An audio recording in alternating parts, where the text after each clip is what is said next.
What's up, this is TC, and in this video we will be unboxing a 14-inch M3 MacBook Pro. But the only difference between this video with the other videos that you see on YouTube is that this is actually a refurbished version of the M3 14-inch MacBook Pro. According to Apple, a refurbished version is pretty much the same as the other new MacBook Pros, but it is actually a MacBook Pro that has been returned to Apple where they changed the parts to make sure that it is pretty much the same as a new MacBook Pro. So what I will do is that I will do an unboxing video to show you whether a refurbished MacBook Pro is the same as a new MacBook Pro and if there's any differences besides the cosmetic difference within the box. Then I will share with you some of my experiences with using MacBook Pros and also why I decided to buy a refurbished MacBook Pro based on these experiences. And finally, I will share with you some of the accessories that I brought specifically for this MacBook Pro for what I'm going to do. So hopefully this experience will be very helpful to you as well. So if you like this video, remember to like and subscribe and also follow me on different social media platforms. So without further ado, let's jump into the unboxing. So as you can see, this is actually the MacBook Pro, but the only thing that is different is that in the bottom, it actually has this Apple certified refurbished.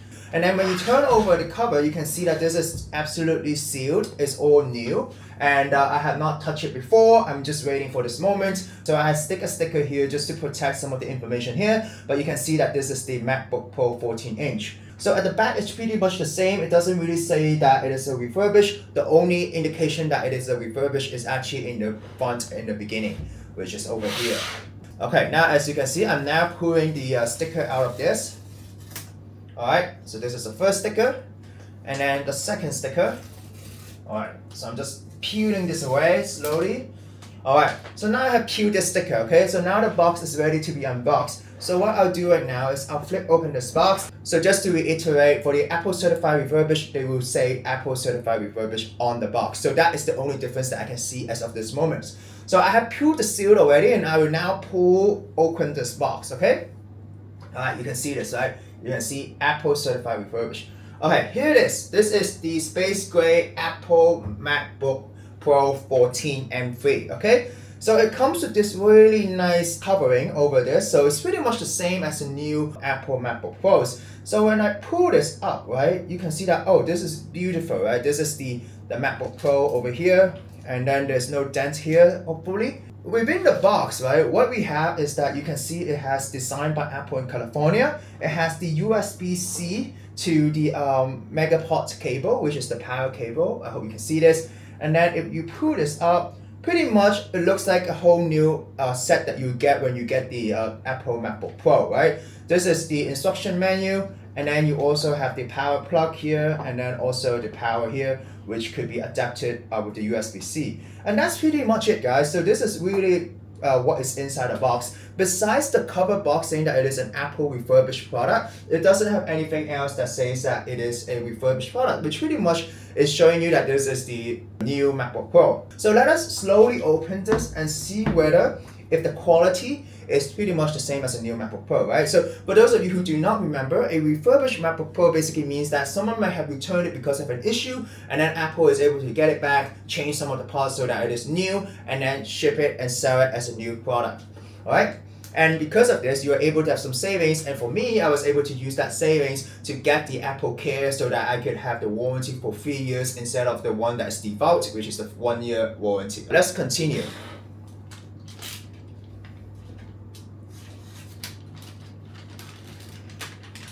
Alright, so you can see that this is really nice MacBook Pro. Okay, I don't think I see any scratch here. Okay, so that is really great. And then slowly we can move this up. Okay, you can see this, right? This is really, really nice. From what I see, I don't see any scratch. It's pretty much like a new MacBook Pro, right? So, you know, you're actually getting more value, right? Oh, and they even have a screen protector here by default. If you can say, oh, now it's on, okay? So by default, it turns on, okay, after I move the screen up. You can see this, okay? And then it goes to the Get Started window. So there you have it, guys. This is the Apple refurbished 14-inch M3 Pro. It's pretty much the same as a new one. Really good quality. And I think there's just a little bit smudge here, and I can just clean it, and that's pretty much it, right? Now let me share with you my experience with using Apple's MacBook Pros. My first MacBook Pro was a MacBook that I had purchased in my high school years. It was able to last until university. So throughout that period of time, which was around 5 years, I was able to use it for my studies, and also I was able to use it to do some creative work like video editing and also photoshopping and so on. And then around 5 years later, the hard drive started to become slow, so I decided to sell that MacBook Pro and to use the money to buy other things. For my second MacBook Pro, it was one that I bought in 2018. It is not a 2018 model, but instead it was a 2015 model which runs on Intel CPU. So for that MacBook Pro, I was able to use it at work to do presentations and also to use it for video editing. So in 2024, I noticed that there are a lot of different options when it comes to MacBook Pro, and my old MacBook Pro that was running on Intel CPU was getting out of date. So I decided to go to an Apple store and physically return the MacBook Pro to them to trade in for a gift voucher. What Apple did is that they gave me a gift voucher of 100 Hong Kong dollars, which is equivalent to around 15 US dollars. And using that gift voucher, I was able to contribute to this third MacBook Pro, which I recently bought. So when I was doing my research, I was actually struggling between buying a MacBook Air and also a MacBook Pro. And the reason why I decided to go for a MacBook Pro is because I will be using this MacBook Pro for video editing and also other type of content creation, and therefore the additional SD card input slot is very important. And I will also be using this MacBook Pro in presentations, so having that HDMI output that is built natively on that MacBook Pro is also a very welcome addition. Now, as you have noticed, this is actually not the base model for the MacBook Pro. Instead, it is a step up which uses the M3 Pro chip. And the reason why I decided to buy this is that I wanted to use a MacBook Pro that is able to last for multiple of years. This is a MacBook Pro that is able to do that. And the reason why I decided to buy a refurbished MacBook Pro is because to a certain extent, this is a great way to contribute to the environment, just doing a small part. I was able to get some gift voucher, which is great, by returning the old MacBook Pro that I was no longer using. And I'm able to support recycling because I was able to get this refurbished MacBook Pro. I was able to save 2,000 Hong Kong dollars by buying a refurbished MacBook Pro. 2,000 Hong Kong dollars is around 250 US dollars. And what I did is that because this is a refurbished MacBook Pro, and in the past I do use my MacBook Pros for numbers of years, so I wanted this to be a long-term thing, so I decided to buy the Apple Care for this MacBook Pro. By default, like all units, the refurbished MacBook Pro comes with 1 year Apple Care, but now I'm able to extend that from 1 year to 3 years, so hopefully that within these 3 years, I'm able to be covered by the warranty that Apple has for this device. And one of the reasons why I do think that it's worthwhile buying Apple Care is that it is nonetheless a refurbished Apple MacBook Pro. You do not know the previous condition it was used in, even though it went through rigorous testing by Apple. So it is better to be on the safe side and to secure the longevity of using this MacBook Pro by buying Apple Care. Now that's the whole reason why I decided to buy a refurbished MacBook Pro. And as you can see, it's pretty much the same as a new MacBook Pro, besides the packaging being slightly different with the refurbished MacBook on the packaging. So let's move to accessories. When I was doing my research, one of the things that was bugging me was actually the storage space. This MacBook Pro only has 512 GB of storage. And when I was looking at my previous MacBook, I noticed that sometimes the operating system might take up a few hundred gigabytes. And if you install additional software, especially for creative work, maybe 500 GB might not be enough for you. But I decided to still buy this version because, first of all, a refurbished MacBook Pro does not give you the advantage of choosing your own specs. And I thought that 512 GB should be enough if I buy a portable SSD. So this is the Samsung portable SSD T7 Shield, which I think will be helpful.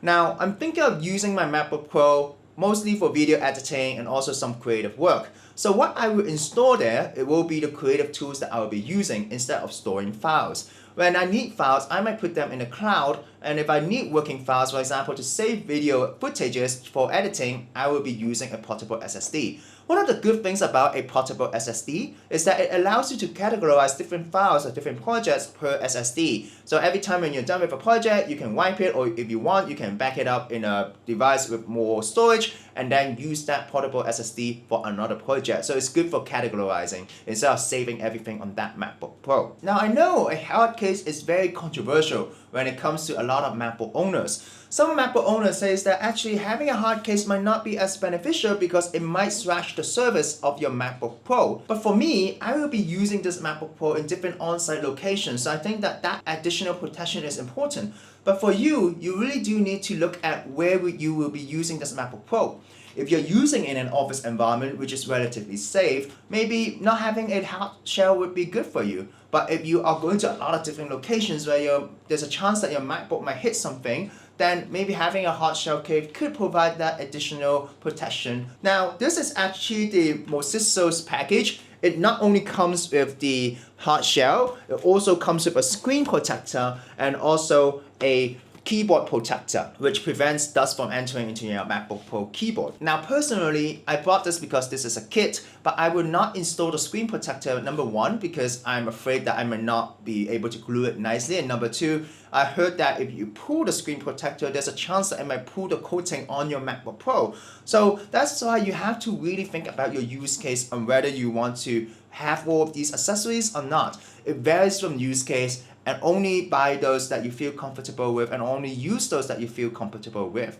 And call me paranoid, I also decided to buy a sleeve for this MacBook Pro. And the sleeve that I brought is the tomtoc sleeve. And one of the reasons why I really like the sleeve is that if you open this, it comes with a protective edge, which they call it the corner armor, which I think is super important because of my past experience. In the past, I used to have a bag where I could put a MacBook Pro in there. There was some padding, but there was no padding on the side. And what happened was that I accidentally dropped that bag, and once it impacted with the ground, it chipped part of my MacBook, which I greatly regretted afterwards. So I would definitely recommend you, if you have the opportunity to buy maybe a laptop sleeve, buy one that has protection within the inside throughout the whole sleeve. They also have a bag for you to put the dongles and also the electricity. And speaking of dongles, I also bought a dongle, which I bought from Taobao. For those of you who do not know what is Taobao, Taobao is the equivalent of Amazon in China. And so this is only around $20 US. It was able to give me the Ethernet cable, which I think is really important.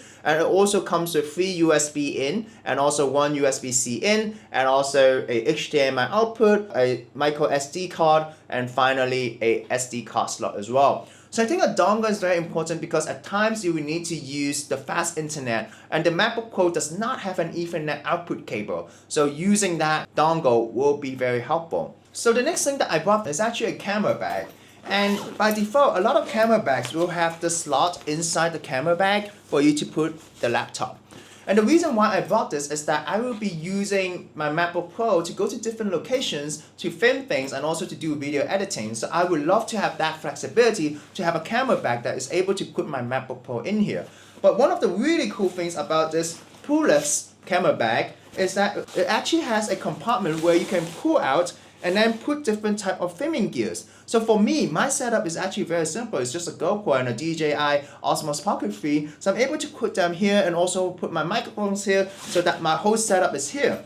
And by default, a lot of camera bags actually allows you to put the camera stands on the side of the bag. But this thing is so different because the camera stand could be put into here. So I can just put the camera stand here, and that will be really flexible where I can just have one backpack to have 2 cameras set up like the one that I'm doing right now, and then just go to different places, film things, and then edit it with my MacBook Pro. So I hope you enjoyed looking at my accessories list, and if you're interested, you can look at the links below. If you find it helpful, you can buy from there to support me. And even if you do not buy them, it's totally fine. I think one of the biggest takeaways is to really ask yourself, why do you need these accessories? And for your specific use case, yes, everyone's use case is very different. I was researching a lot, I was watching a lot of YouTube videos. And ultimately, it's not really the YouTube videos that helps you make that decision. It's really you trying to understand what you need and what tools that you need to help make whatever that you're doing to the next level, and just go for that and believe in yourself. So I hope you like this video. If you really enjoyed this content, remember to like and subscribe, and also follow me on social, and see you in the next one.